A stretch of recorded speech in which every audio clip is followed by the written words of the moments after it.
ओम नमः शिवाय। नमस्कार दोस्तों, स्वागत है आपका मेरे यूट्यूब चैनल आर के भक्ति में। दोस्तों, मैं आज आपको अमावस्या और पूर्णिमा दो बहनों की कहानी सुनाऊंगा। कृपया उसे ध्यानपूर्वक सुनें। जो भक्त हमारे चैनल पर नए आए हैं वो हमारे चैनल को सब्सक्राइब करें, वीडियो को लाइक करें और कमेंट में ओम नमः शिवाय लिखना ना भूलें। बोलो शंकर भगवान की जय। एक राज्य में एक राजा और एक रानी रहते थे। उनके 4 संतानें थीं, 2 लड़के और 2 लड़की। एक लड़की का नाम पूर्णिमा और दूसरी लड़की का नाम अमावस्या था। पूर्णिमा घर के कामों में निपुण थी और घर का पूरा काम करती थी और भगवान की पूजा अर्चना भी करती थी। इसके अतिरिक्त वह गौ माता की सेवा भी करती थी और उसकी दूसरी बहन अमावस्या का घर का कोई काम नहीं करती थी, न ही भगवान की पूजा अर्चना करती थी और न ही गौ माता की सेवा करती थी। फिर भी राजा और रानी अपने दोनों बेटों तथा पुत्री अमावस्या को ही प्यार करते थे और वे पूर्णिमा से प्यार नहीं करते थे, उसके साथ भेदभाव करते थे। राजा के चारों पुत्र और पुत्री धीरे धीरे बड़े हो रहे थे। जब वे बड़े हो गए, राजा ने अपने दोनों पुत्रों का विवाह योग्य कन्याओं के साथ करा दिया। इसके बाद रानी ने राजा से कहा कि अब दोनों पुत्री विवाह के योग्य हो गई हैं और इन दोनों का विवाह भी करा दो। लेकिन पुत्री अमावस्या का विवाह किसी बड़े खानदान में कराना और पूर्णिमा का विवाह किसी गरीब परिवार में कराना, क्योंकि पूर्णिमा को केवल भगवान की पूजा पाठ करना ही पसंद है और गाय की सेवा करना पसंद है। अब रानी ने राजा को दोनों पुत्रियों का रिश्ता तय करने के लिए भेज दिया। राजा ने अपने पड़ोसी राज्य में जाकर वहाँ के राजा के पुत्र से अमावस्या का रिश्ता तय कर दिया और उसी गांव के गरीब परिवार के लड़के से बेटी पूर्णिमा का रिश्ता तय कर दिया। यह सारी बात राजा ने अपनी रानी को बताई तो रानी कहने लगी कि अब देखते हैं कि भगवान कैसे मदद करते हैं।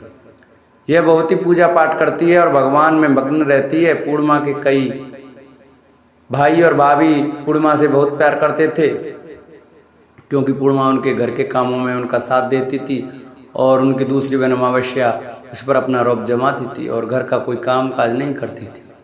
कुछ समय बीतने के बाद दोनों पुत्रियों का विवाह हो जाता है। राजा और रानी शादी के बाद अपनी दोनों पुत्रियों को विदाई देते हैं। विदाई देते समय राजा और रानी अमावस्या को बहुत सारा धन दौलत देकर विदा करते हैं। पूर्णिमा को कुछ नहीं देते, खाली हाथ अपने घर से विदा करते हैं। इसके बाद दोनों बहनें अपने ससुराल को चली जाती हैं। कुछ दिन बीत जाते हैं और एक दिन अमावस्या अपने घर पर शिव जी की कथा कराती है, जिसमें वह सभी गांव वालों को आमंत्रित करती है और अपनी बहन पूर्णिमा को नहीं बुलाती है। जब गांव की सभी औरतें अमावस्या के यहाँ जाती हैं तो यह सभी दृश्य पूर्णिमा अपने दरवाजे से बाहर खड़ी होकर देख रही होती है। तो वहाँ से गुजर रही औरतें पूर्णिमा से कहती हैं कि तुम्हारी बहन के यहाँ शिव जी की कथा रखी है, क्या तुम नहीं चलोगी?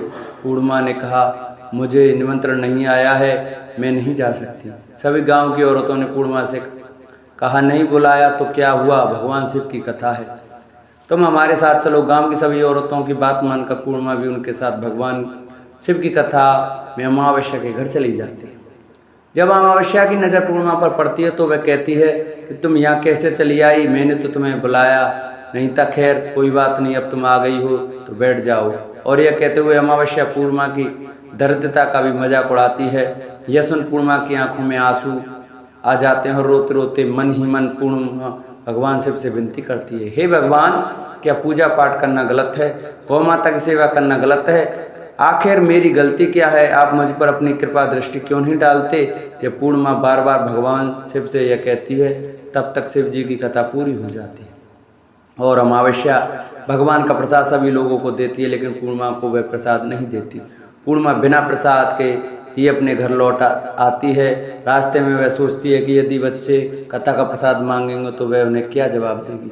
उसने सोचा कि वह मायके अपने भाई और भौजाई के यहाँ चली जाएगी, वहाँ बच्चों के लिए कुछ लेकर आएगी। वहाँ से वह घर वापस लौट आई, पर घर वापस लौट कर आने के बाद उसने अपने पति और बच्चों से कहा कि वह अपने मायके जा रही है।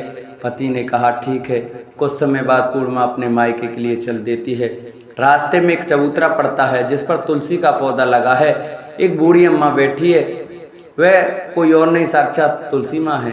उस बूढ़ी माता ने पूर्णिमा से कहा, बिटिया तुम कौन और कहाँ जा रही हो? पूर्णिमा अपना परिचय देती है। परिचय देने के बाद बूढ़ी औरत ने पूर्णिमा से कहा कि यहाँ तुलसी का पौधा सूख रहा है, इसमें थोड़ा सा पानी डाल दो और इस चबूतरे की सफाई कर दो तो जिससे मुझे थोड़ी ठंडक मिलेगी। पूर्णिमा ने कहा कि ठीक है माँ, मैं तुलसी में पानी डाल देती हूँ और यहाँ की साफ़ सफाई करती हूँ। पूर्णिमा ने साफ़ सफाई करने के बाद बूढ़ी अम्मा को भी नहला दिया और बूढ़ी अम्मा की भी सेवा की, उनके पैर दबाकर। और बूढ़ी अम्मा से कहा कि मैं माँ जी आपकी और क्या सेवा करूँ, और कोई काम हो तो बता दो, मैं कर दूंगी। बूढ़ी अम्मा ने कहा नहीं, अब तुम जाओ और वापस आते समय मुझसे मिलते हुए जाना। पूर्णिमा ने बूढ़ी अम्मा से कहा ठीक है माँ जी, मैं जाती हूँ। आगे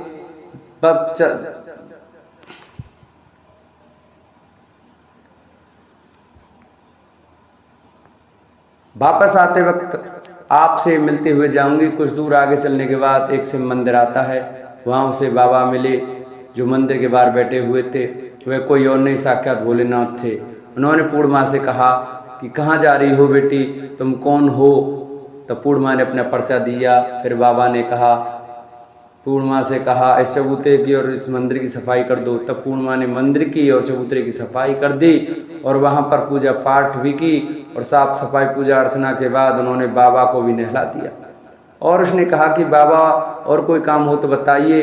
तो बाबा ने कहा कि अब बेटी तुम जाओ, वापस आते वक्त मुझसे मिलते हुए जाना। पूर्णिमा ने कहा ठीक है बाबा, मैं जाती हूँ, वापस आते हुए तुमसे मिलते हुए जाऊँगी।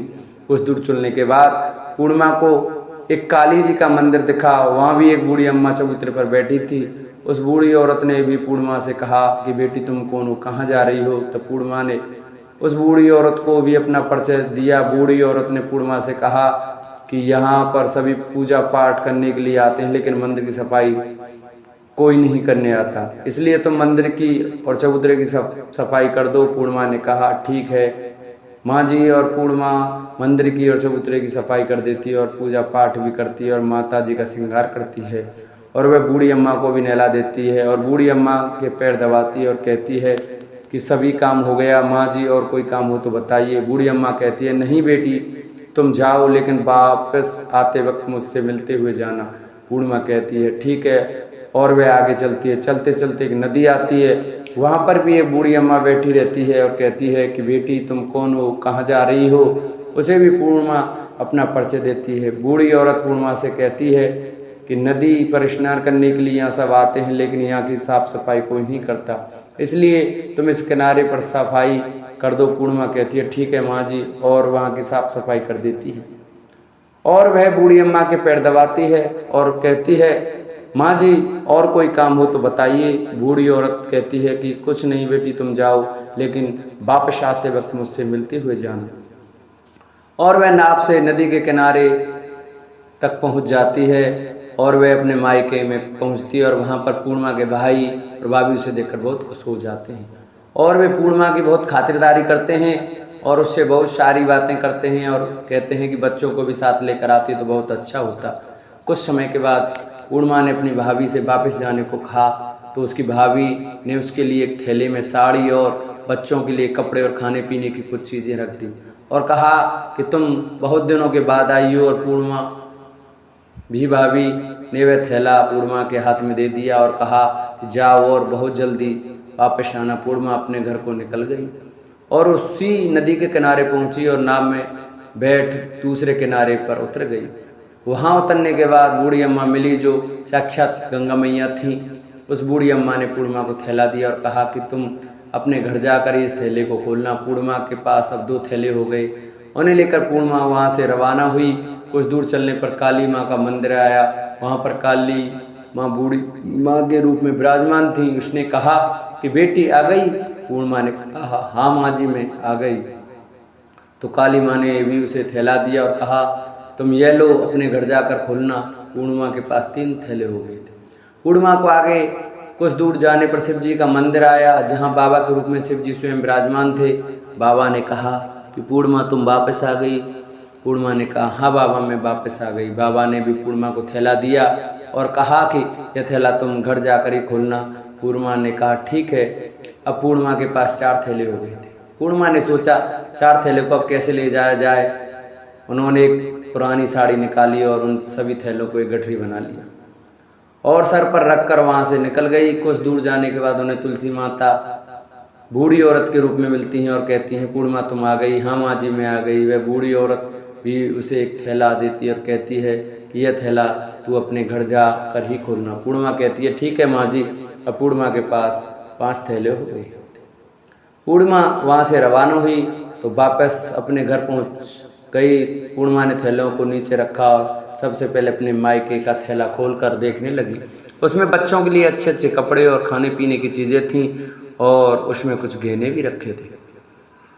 पूर्णिमा ने अपने बच्चों को कपड़े दे दिए और खाने पीने की भी चीज़ें बच्चों को दे दी। यह सब लेकर वह बहुत खुश थे। अब पूर्णिमा ने दूसरा थैला खोला जो गंगा मैया ने दिया था। उसमें ढेर सारे हीरे जवाहरात सोना चांदी आदि थे। इसके बाद अब पूर्णिमा ने तीसरा थैला खोला जो उसे काली माँ ने दिया था। उसमें बहुत सारा सोना श्रृंगार का सामान भरा हुआ था। इसके बाद पूर्णिमा ने चौथा थैला खोला जो उसे भगवान शिव ने दिया था। उसमें बहुत सारा धन संपत्ति भरा हुआ था और बहुत सारी खुशियाँ भरी हुई थी।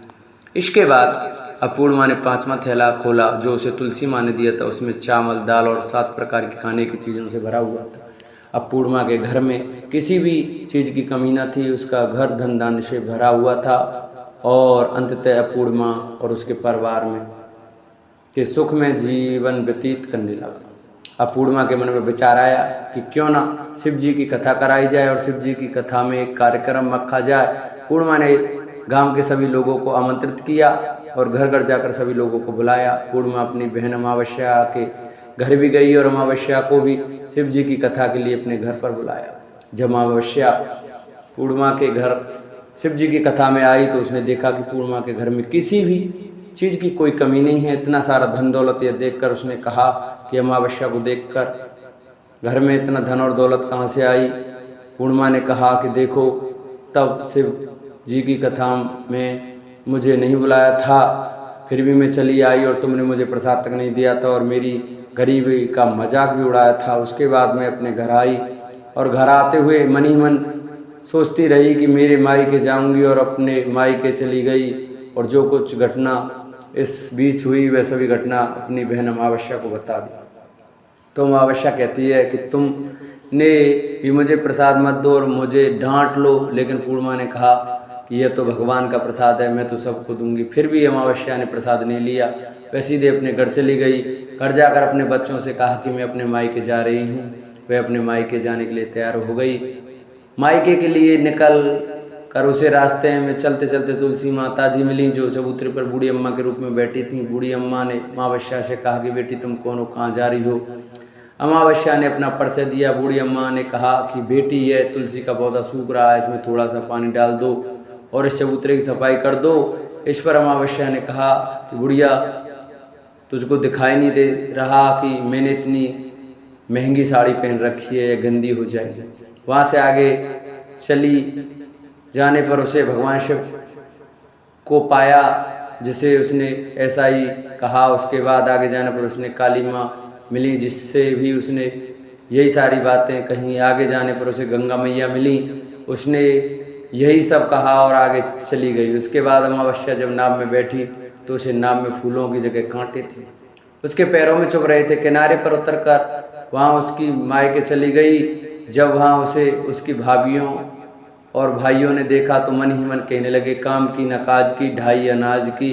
अब आ गई हो तो ठीक है, पूर्णिमा तो हमारे कामों में हाथ दिखा बटा लिया करती थी, यह कोई काम करेगी तो नहीं। अब उसने खाना बनाया और खा पी कर सभी सो गए। अमावस्या की सुबह और अपनी भाभियों से कहा कि मैं अपनी ससुराल जा रही हूँ। उन्होंने कहा ठीक है जाओ। अमावस्या बोली, पूर्णिमा को तो तुमने एक थैला दिया था और मुझे कुछ नहीं दोगी क्या। भाई और भाभी ने कहा तुम घर जाओ, थैले घर पहुँचेंगे। फिर अमावस्या वहाँ से निकल गई और नदी के किनारे पहुंची। माँ गंगा मैया बूढ़ी औरत का रूप धारण करके बैठी हुई थी। बूढ़ी माँ ने कहा आई बेटी, तो उसने कहा हाँ मैं आ गई। पूर्णिमा को तो थैला दिया था, मुझे नहीं दोगी क्या। बूढ़ी अम्मा ने कहा तुम घर जाओ, थैले तुम्हारे घर पहुंच जाएंगे। इसके बाद आगे जाने पर उसे काली मैया मिली जिसने भी अमावस्या को यही कहा। इसके बाद आगे जाने पर शिव भगवान मिले, उन्होंने भी अमावस्या को यही कहा। इसके बाद उसे तुलसी माँ मिली। उन्होंने भी अमावस्या से यही कहा, तुम घर जाओ, थैले तुम्हारे घर पहुंच जाएंगे। अमावस्या अपने घर पहुंच गई तो वहां पर 5 थैले पड़े हुए थे। अमावस्या ने मन ही मन सोचा, अब तो मेरे पास बहुत सारे धन दौलत आ जाएगी, जल्दी जल्दी मैं सभी थैले को खोला। किसी में मिट्टी तो किसी में पत्थर, किसी में कंकर, किसी में कोयले। उसके मायके से कुछ नहीं मिला था, इन थैलों में कुछ भी नहीं था। अमावस्या दौड़ती हुई पूर्णिमा के घर गई और कहा कि तब इतना सब कुछ मिला, मुझे तो कुछ नहीं मिला, आखिर क्यों? तो पूर्णिमा ने कहा, जब मैं अपने मायके जाती हूँ तो अपनी भाभीयों के साथ उनके कामों में हाथ बटाती हूँ, उनके साथ मिलकर काम करती हूँ, परंतु तुम ऐसा कुछ नहीं करती, उनकी इज्जत भी नहीं करती, इसलिए वे भला क्या करेंगे। इसके बाद तुमने गंगा मैया को ठुकरा दिया, काली माँ को ठुकरा दिया और भगवान शिव को ठुकरा दिया, इसलिए उन्होंने कुछ नहीं कहा। अमावस्या कहती हैं, बहन तुम मुझे माफ़ कर दो, मैंने तुम पर हमेशा अत्याचार किया है, मुझे कुछ नहीं मिला तो कोई बात नहीं, मैं भी भगवान की भक्ति करूंगी और सब कुछ प्राप्त कर लूँगी, मुझे इन सभी चीज़ों का रहस्य बताऊंगी। तो पूर्णिमा ने कहा कि तुम 3 सूत्रों का ज्ञान ले लो और उसकी कथा करना। पहले सूत्र में दया मांगना, दूसरे सूत्र में कथा मांगना और तीसरे सूत्र में 108 बार ओम नमः शिवाय का जाप करना। भगवान ने ये सूत्र दिया है, उनको अपने हृदय में बसा लेना। मैंने भी ये 3 सूत्र अपने जीवन में अपनाए थे और सच्चे मन से भगवान की भक्ति पूजा पाठ की थी, तब भगवान ने मुझे यह सब कुछ दिया है। तुम्हारे पास जो कुछ था वह भी सब समाप्त हो गया। इसके बाद अमावस्या अपने घर गई और भगवान की पूजा पाठ करने लगी। भगवान शिव ने से उन्होंने माफ़ी मांगी और गौ माता की सेवा भी की और दूसरों की मदद भी करने लगी। बोलो शंकर भगवान की जय। गणेश जी को बुद्धि, विवेक और धन का स्वामी कहा जाता है। गणेश जी की पूजा करने से घर में सुख शांति बनी रहती है, जीवन के सभी दुख दर्द दूर होने के साथ शुभता का आभास होता है। विघ्नहर्ता गणेश को बुद्धि, विवेक और धन का स्वामी कहा जाता है। हिंदू मान्यताओं के अनुसार गणेश जी की पूजा करने से घर में सुख शांति बनी रहती है और जीवन के सभी दुख दर्द दूर होने के साथ साथ शुभता का वास होता है। भगवान गणेश अपने भक्तों की जिंदगी में आई हुई विपदा को हमेशा के लिए दूर करते हैं और लंबे समय से रुके हुए शुभ कार्यों को संपन्न करते हैं। किसी भी पूजा में सबसे पहले गणेश जी की आरती की जाती है और बिना गणेश जी की कथा कहे कोई भी पूजा अधूरी मानी जाती है। आज हम आपको गणेश जी की कथा सुनाएंगे जो हर एक पूजा में सुनी जाती है। पौराणिक कथाओं के अनुसार एक गांव में एक विधवा अपनी बहू के साथ रहती थी। उसकी बहू मंद बुद्धि थी जो अपनी भूख बर्दाश्त नहीं कर पाती थी और हमेशा खाने के लिए तारू रहती थी। वह सबसे पहले उठकर खाना खाती थी, फिर घर के बाकी काम किया करती थी। एक दिन विधवा ने अपने घर में पूजा करवाने का सोचा, लेकिन वह थोड़ी परेशान थी क्योंकि उसकी बहू अगली सुबह उठते ही खाना के लिए दौड़ेगी और पूजा के लिए बनाए गए पकवान को झूठा कर देगी। अपनी बहू को पूजा के लिए बनाए गए पकवान से दूर रखने के लिए विधवा ने एक तरीका निकाला। पूजा वाली सुबह उसने एक मटका लिया और उसके नीचे एक छेद कर दिया और अपनी बहू से बोली कि आज पूजा है, इसलिए खाना खाने से पहले पानी भर के ले आओ।